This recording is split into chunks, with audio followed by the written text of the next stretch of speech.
उत्सव के अवसर पर महिलाओं की भक्ति और सेवा की मिसाल देखने को मिली।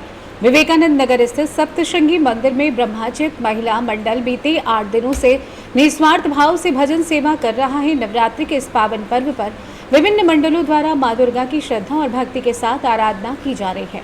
दशहरे के दिन मनमाड के कई हिस्सों में पारंपरिक रूप से होम हवन का आयोजन किया गया। विशेष बात तो ये रही कि इस वर्ष बड़ी संख्या में महिलाओं ने भजन कीर्तन के माध्यम से मां दुर्गा की आराधना में भाग लिया और वातावरण को भक्तिमय बना दिया।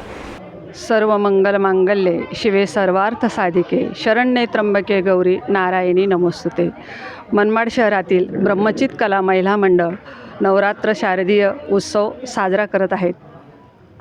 मनमाड शहरातील हे ब्रह्मचित कला महिला भजनी मंडळ याचे मार्गदर्शक विश्व हिंदू परिषदेचे अध्यक्ष ठाणे जिल्ह्याचे हरिभक्त परायण एकनाथ महाराज सदगीर हे आहेत।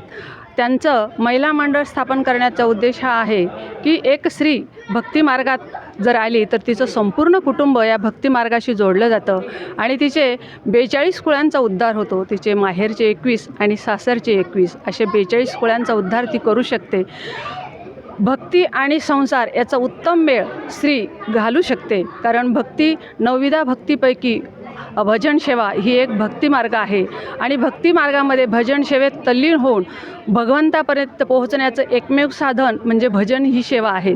आणि या भजनामध्ये नाद, स्वर, ताल याचा त्रिवेणी संगम असतो। या त्रिवेणी संगमामुळे जो आनंद मिळतो, जी ऊर्जा मिळते ती सकारात्मक ऊर्जा असते आणि या सकारात्मक ऊर्जेने तिचं संपूर्ण घर हे एक पॉझिटिव्ह ऊर्जा निर्माण करू शकते आणि तिचं संपूर्ण आयुष्य बदलून तिच्या कुटुंबाला सुद्धा ती एका भक्ती मार्गामध्ये लावू शकते।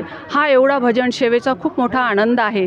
या ब्रह्मचित कला महिला मंडळाच्या अध्यक्षा तथा नांदगाव वारकरी संप्रदायाच्या अध्यक्षा सौ सवितामाई पगार यांच्या नियोजनात हे ब्रह्मचित कला महिला मंडळ सर्व सखी आणि वाद्यवृंदाची साथ देणारे आमचे सर्व बंधू मनमाड शहरामध्ये तसेच पंचक्रोशीमध्ये भजन सेवा देत आहेत आणि ही भजन सेवा देताना ते आनंद घेत आहेत आणि समाजालाही आनंद देत आहेत।